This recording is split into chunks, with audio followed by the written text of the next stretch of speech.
Hi guys, this is Pooja and welcome to my channel That Glam Mom. I hope you all are doing great, happy and healthy. तो जैसे कि मैंने last vlog में आप लोगों के साथ शेयर किया था कि मेरे को मिला है प्रीति का मिक्सर एंड ग्राइंडर। वो इंडिया में भी अवेलेबल है और यहाँ पर भी अवेलेबल है। उसके आगे हम डिटेल्स में बात करेंगे। तो आज उसी की अनबॉक्सिंग करने वाले हैं। थोड़ी बहुत मैंने उसकी अनबॉक्सिंग कर ली थी, बट जो उसके यूटेंसिल्स हैं, जो भी उसके जार्स आए हुए हैं, उनको मेरे को वॉश करके। आज है संडे मॉर्निंग और आज मैं सोच रही हूँ कि इस मिक्सर ग्राइंडर का पूरा यूएटी करके देखती हूँ कि किस तरीके से काम करता है, इसकी फंक्शनैलिटी कैसी है। इसमें कुछ बुकलेट भी आई हुए हैं, उसको भी थोड़ा सा मैं रीड आउट करूँगी। तो आज का जो डेडिकेटेड वीडियो होगा वो मिक्सर ग्राइंडर के ऊपर ही होगा। तो आई एम होपिंग कि आज का वीडियो आपको अच्छा लगेगा, इन्फॉर्मेटिव लगेगा। तो चलिए जल्दी से वीडियो को स्टार्ट करते हैं। Let's roll. तो क्योंकि अब सीजन है और घर में आए हुए हैं मैंगो, तो सोचा कि सर चलो किसी मीठे से स्टार्ट किया जाए।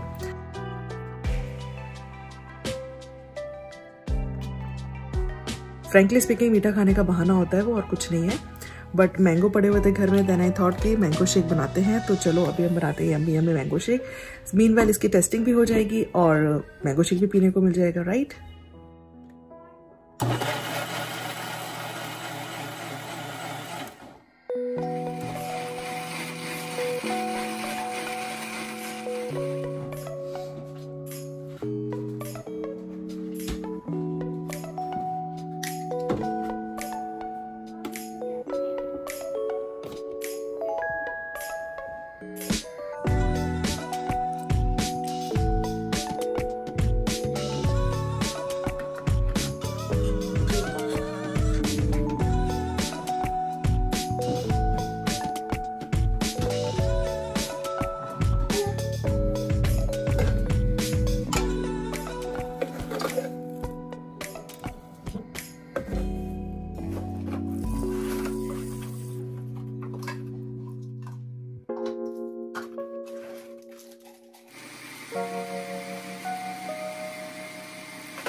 तो मैंगो शेक तो हुआ भाई डन, और बहुत ही टेस्टी था। सीरियसली देखने में लग रहा था ना बहुत टेस्टी। और सीजन में ना मैंगो शेक का मजा ही कुछ और होता है। टू बी वेरी ऑनेस्ट कि यहाँ के मैंगो उतने टेस्टी नहीं होते हैं जो इंडिया के मैंगोज में टेस्ट होता है। इंडिया के तो लाइक इंसान खाता जाए करके, बट यहाँ के मैंगो का टेस्ट उतना अच्छा नहीं होता। But this is the truth कि ओवर द टाइम यहाँ पर रहने की आदत हो चुकी है, तो यहाँ के जो टेस्टलेस चीज़ें भी होती है ना, वो भी टेस्टी लगने लगते हैं, क्योंकि आपके पास जब कोई ऑप्शन ही नहीं होता तो आप उसी में अपनी हैप्पीनेस और अपना टेस्ट ढूंढते हो। तो यहाँ की मिठाइयाँ, यहाँ के फ्रूट्स, स्पेशली मैंगो जैसी चीज़ें जो इंडिया में एक्चुअली बहुत अच्छी होती हैं, अब हम लोगों को वो खाने की भी आदत हो गई है। और मिठाई यहाँ की इंडिया के साथ तो मतलब बीट ही नहीं कर सकती। सच बोल रही हूँ कि यहाँ जो मार्केट में मिठाई मिलती है उससे अच्छी हम सारी मॉम्स या जो भी हैं घर में वो लोग बना लेते हैं। मॉम और पापा जो भी लोग होते हैं घर पे बनाने वाले, वो लोग बहुत अच्छी मिठाइयाँ बनाते हैं मार्केट से। और ये सब चीज़ें ना ओवर द टाइम ही लोगों ने लर्न की हैं, क्योंकि यहाँ पर आने के बाद जब आपको बाहर वो टेस्ट नहीं मिलता ना जो इंडिया के एथनिक चीज़ों में होता है, ऑथेंटिक टेस्ट होता है इंडिया की मिठाइयों में, वो जब नहीं मिलता यहाँ पर, तो फिर हम लोग ना सब लोग मतलब खुद ही बनाने लगते हैं। और ओवर द टाइम हमारी कुकिंग भी ना काफ़ी पॉलिश हो जाती है। टेस्ट नहीं है जो इंडिया में नॉर्थ साइड में जो टेस्ट मिलता है ना मिठाइयों का, ओहो, उसका तो कोई जवाब ही नहीं है। तो मीनवाइल मैंने सोचा कि चलो फटाफट से ना लंच की तैयारी कर लेते हैं। तो मैंने लंच के लिए तो सिंपल मैंने रोटी और सब्जी बनाई थी, तो मैंने मीनवाइल चटनी भी बना ली। और चटनी चार जो छोटा वाला जार आया था उसकी भी टेस्टिंग कर ली। तो चटनी से तो मुझे कोई इशू नहीं था। पहले मैं निंजा वाला यूज़ कर रही थी, उसने भी मेरे को मोर देन 10 ईयर्स वो मेरा चल रहा था, बहुत अच्छा साथ दिया। लेकिन अभी उसके ब्लेड्स जो थे वो उतने अच्छे से काम नहीं कर रहे थे। तो फिर मैंने सोचा कि चलो अब मुझे लेना ही है, तो मैं प्रीति वाले मिक्सर ग्राइंडर में इन्वेस्ट कर देती हूँ। इसके पहले ना मैं यूज़ करती थी निंजा वाला, जो कि काफ़ी टाइम चला, मेरे को बहुत अच्छा रहा वो। उसके साथ मैंने बहुत सारी चीज़ें यूज़ करी हैं। और उसके भी पहले मेरे पास एक था ब्लैक एंड डेकर का। ब्लैक एंड डेकर जो था वो ग्लास जार में था, थोड़ा सा हैवी हो जाता है, जो निंजा वाला था उसके साथ 2 प्लास्टिक के टम्बलर थे, वो अपसाइड डाउन लगते थे, तो वो उस तरीके से यूज़ होता था। तो वो बहुत हैंडी था, उसका छोटी सी मशीन थी और टम्बलर उसमें लग जाते थे, वो बहुत हैंडी था, तो मैं वो यूज़ कर रही थी। ब्लैक एंड डेकर का तो अभी भी ठीक है, लेकिन निंजा के जो ब्लेड्स थे वो एक्चुअली अब काम करना बंद कर गए थे, तो मुझे था कि अब हमें लेना ही है कुछ। तो काफ़ी सारी रिसर्च करने के बाद हम लोगों को लगा कि हम इस पर एंड अप करते हैं। और जो मेन पर्पस था ना इसको लेने का, वो ये था कि हमें साउथ इंडियन चीज़ें बनानी है, क्योंकि we love South Indian food. हम उसके लिए या तो बाहर जाते हैं या फिर बाहर से उसका जो बैटर आता है वो लेके आते हैं। ऑल्दो मेरा निंजा वाला भी बना देता था या ब्लैक एंड डेकर वाला भी बना देता था, बट उसमें थोड़ा सा मुझे वाटर ऐड करना पड़ता था, इससे थोड़ा सा ज़्यादा वाटर ऐड करना पड़ता है, लेकिन उसमें भी थोड़ा सा ना एक रवा रह जाती थी। बट इसमें आई थिंक कुछ भी नहीं रहेगा, क्योंकि ये फेमस ही साउथ इंडियन फूड के लिए है और ये प्रीति का है, जो कि साउथ इंडियन मैन्युफैक्चरर है।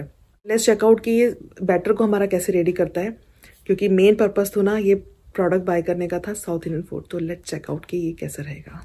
मैंने कल रात को ही ना दाल और चावल पे भिगो के रख दिए थे, तो मैं सोच रही हूँ कि साथ साथ इसका ये बैटर भी रेडी कर लेती हूँ साउथ इंडियन फूड बनाने का। तो अभी तो ऐसा कुछ प्लान नहीं है कि हम क्या बनाने वाले हैं।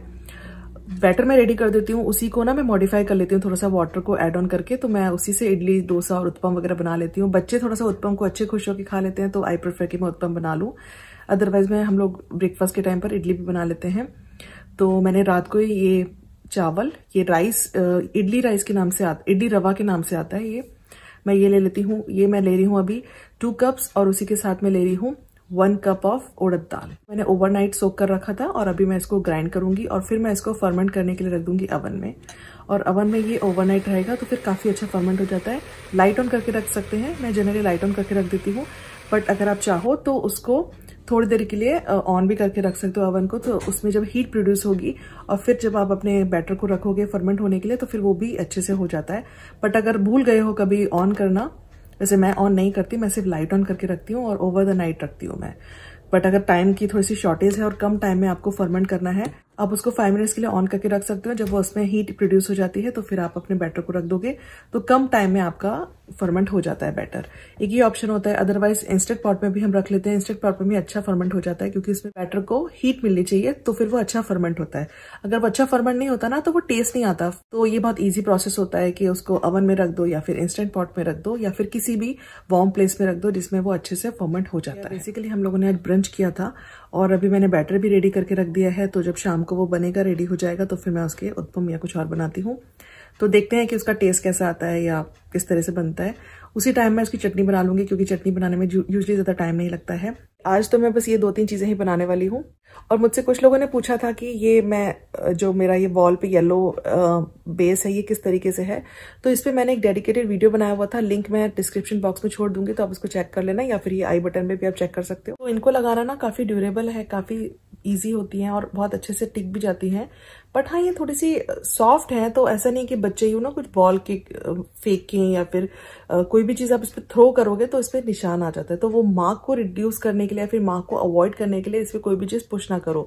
सिंस मेरे पास ये जो रॉकिंग चेयर है, ये रॉकिंग चेयर से थोड़ा सा ना बच्चों ने रॉक किया, तो हम लोग जब बैठते हैं तो थोड़ा सा इसको आगे कर लेते हैं, तो आगे करके हम लोग रॉक करते हैं जब, तो वो टच नहीं होता वॉल। तो बच्चे जब खेल रहे थे, बच्चे जब इस पे बैठे थे, तो वो दोनों रीड कर रहे थे इस पे बैठ के, और वो लोग ना बैक एंड फोर्थ हो रहे थे और वो वॉल पे टच हो रहा था। उन्होंने रियलाइज ही नहीं किया ये वॉल पे टच होकर इस टाइल को डैमेज भी कर रहा है। तो ये इसमें थोड़ा बहुत एक दो जगह बम्प आ गए हैं।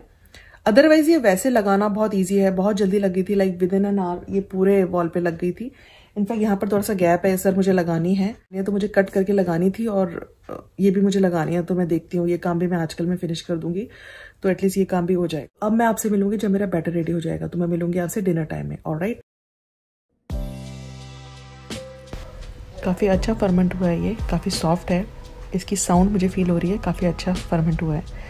तो अभी चलते हैं और थोड़ा सा वेजी चॉपिंग करते हैं और उसके बाद इसके लिए बनाते हैं उत्पम।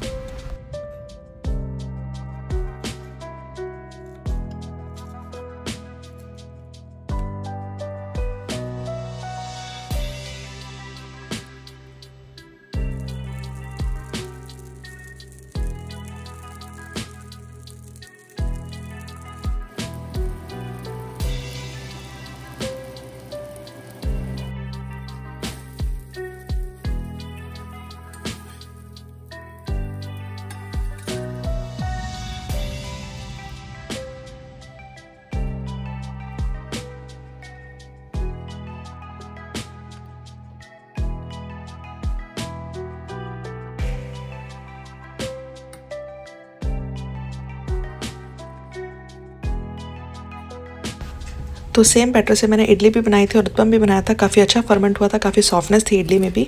तो अभी मैं यहाँ पर जार दिखा देती हूँ, इस पूरी मशीनरी को दिखा देती हूँ। ये 110 वोल्ट्स में है और ये जो मैंने लिया है वो इको ट्विन में लिया है, जो कि ट्विन जार में आता है। इसमें 3 जार का भी ऑप्शन होता है। स्टील जार में है और इनका लिड भी है, इनके 2 लिड्स आए हुए हैं और इसमें कुछ एक्स्ट्रा पैक्स भी हैं, लाइक एक्स्ट्रा ब्लेड्स और सम एक्स्ट्रा अटैचमेंट्स भी दिए हुए हैं। तो वो भी ठीक है, कभी कोई चीज़ ख़राब हो जाती है तो उसके लिए फिर ऑप्शन रहता है कि हमारे पास है बैकअप, तो वो भी अच्छी बात है। और ये डिश वॉशर सेफ़ है क्योंकि स्टील का है तो ऐसा कोई इशू नहीं है, बट इसका जो प्लास्टिक लिड है वो भी डिश वॉशर सेफ़ है, उसमें भी कोई इशू नहीं है।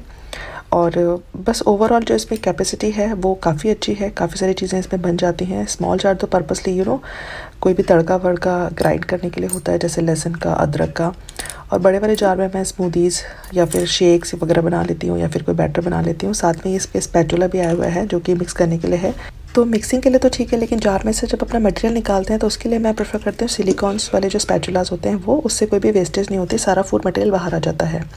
इसके बॉटम साइड पे दिया हुआ है सक्शन कप जो मशीन को हिलने नहीं देते। जब मशीन मूव नहीं करती है तो एक्सीडेंट्स होने के चांसेस भी लो हो जाते हैं।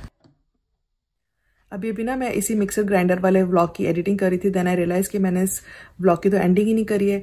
तो बस क्लोजिंग करने के लिए मैंने सोचा कि चलो आप लोगों को बैठ के यहीं से बाय कर देती हूँ और फिर मैं इसी को एडिट करके अपलोड भी कर दूंगी थोड़ी देर में, सो दैट ये आपको जल्द से जल्द मिल जाए।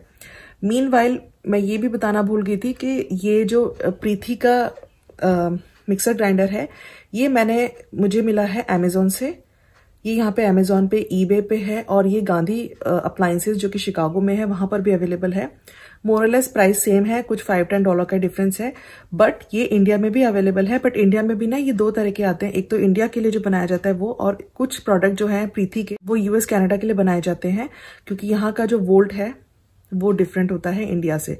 तो इंडिया के कोई भी इक्विपमेंट जो इलेक्ट्रॉनिक इक्विपमेंट होते हैं उसको हम इस तरह से यहाँ पर यूज नहीं कर सकते, क्योंकि वो फिर काम नहीं करते हैं, क्योंकि because of the voltage different होता है। तो ये वाला जो प्रोडक्ट है प्रीति का, ये इंडिया में यूएस और कनाडा के लिए ही बनाया जाता है। तो उनका प्लग पॉइंट भी यूएस कनाडा जैसे ही होता है, जैसे कि यहाँ पर फ्लैट प्रिंस वाले प्लग्स होते हैं तो ये उसी के लिए बनाया जाता है इंडिया में भी। अगर मैं बात करूं प्राइस रेंज की तो इंडिया में थोड़ा सा डेफिनेटली सस्ता पड़ेगा। यहाँ पर ये मुझे ट्विन जार का मिला था नियर अबाउट 140 के अराउंड, और यहाँ पर 3 जार का जो था वो था समथिंग $165 का। और इंडिया में 3 जार का आपको वहां पे पड़ जाता है $100 का। अगर आप इंडियन करेंसी को कन्वर्जन में करेंगे तो फिर आपको यूएस डॉलर में वो 100 के अराउंड मिल जाता है। तो थोड़ा बहुत डिफरेंस है, लाइक $60-70 का डिफरेंस है, बट नॉट टू मच। मतलब वहां से अगर कोई आ रहा है तो आप मंगा सकते हो, लेकिन वहां के लिए वेट करने के लिए कि कभी हम जाएंगे फिर लेके आएंगे, या कभी कोई आ रहा है तब वो लेके आएगा, उसके लिए आई डोंट थिंक इतना वेट किया जाए, क्योंकि बहुत ज्यादा डिफरेंस नहीं है। माना कि $60-70 का डिफरेंस है, बट नॉट टू मच। अगर लेना चाहते हो ये प्रीति वाला तो आप ले सकते हो इसको, क्योंकि एक्चुअली ये बहुत सही लगा मुझे। मेरी कुछ फ्रेंड्स ने यूज भी किया हुआ था, वो तो 2-3 साल से यूज कर रही है। मैंने बहुत सारे रिव्यू चेकआउट किए थे, बहुत सारी रिसर्च करी थी, तब जाके मुझे लगा कि इस पे एंड अप कर देना चाहिए। हम थोड़े से स्केप्टिकल्स हो रहे थे कि हम 2 जार वाला लें या 3 जार वाला लें। देन आई थॉट कि सिर्फ 1 जार एक्स्ट्रा ही है, कोई बात नहीं, हम लोग 2 जार में भी मैनेज कर लेंगे, क्योंकि यूज तो रोज होता है लेकिन क्वांटिटी कम ही होती है, क्योंकि फैमिली छोटी होती है। तो 4 फैमिली के हिसाब से 2 जार वाला भी सफिशिएंट है। अगर 3 जार वाला तो आपको एक एक्स्ट्रा जार मिलता है, उसी के अकॉर्डिंगली उसके प्राइस बढ़ जाते हैं। और आई मस्ट से कि इस पे जो बैटर था, क्योंकि सबसे मेन इंपॉर्टेंट चीज़ थी डोसा बैटर, वो बहुत सही बना। मतलब साउथ इंडियन बैटर अगर अच्छा नहीं होता ना, वो रवा आ जाता है। तो मुझे वाटर ऐड भी हार्डली मैंने किया है, कुछ ड्रॉप्स मैंने डाली हैं। तो इन शॉर्ट ये साउथ इंडियन फूड के लिए बहुत अच्छा था। कि चीज़ें तो मेरी निंजा में या फिर ब्लैक एंड डेकर में भी हो जाती थी, बट अब जब ये आ गया तो मैं हर चीज़ के लिए इसी को यूज़ कर रही हूँ। शेक्स के लिए, स्मूदीज़ के लिए, चटनी के लिए, डोसा बैटर के लिए। मेन जो पर्पस था ये बाय करने का वो साउथ इंडियन फूड था, क्योंकि वो हम लोगों को काफ़ी पसंद है, हम लोग खाते भी हैं काफ़ी। तो उसके लिए मुझे थोड़ा सा ना उसके लिए टाइम लगता था, बनाना पड़ता था। अदरवाइज हम लोग मार्केट वाला बाय करते थे तो वो 1 या 2 दिन चल जाता था, उसके बाद उसके टेस्ट में डिफरेंस आ जाता था। तो इन शॉर्ट ये बहुत सही लगा। मेरी तरफ से मस्ट गो है। If you really want to check out the review तो आई रिकमेंड दिस वन। आप ले सकते हो इसको, वो आप डिसाइड करोगे कि आपको इंडिया से लेना है कि यूएस से लेना है। तो गाइस आज का जो वीडियो था वो dedicated to Preeti mixer and grinder. अगर वीडियो पसंद आता है, यूजफुल लगता है, इन्फॉर्मेटिव लगता है तो please give a thumbs up. Subscribe करना मेरे चैनल को अगर अब तक सब्सक्राइब नहीं किया है। मैं मिलती हूँ नेक्स्ट किसी वीडियो में। Till then take care and bye for now.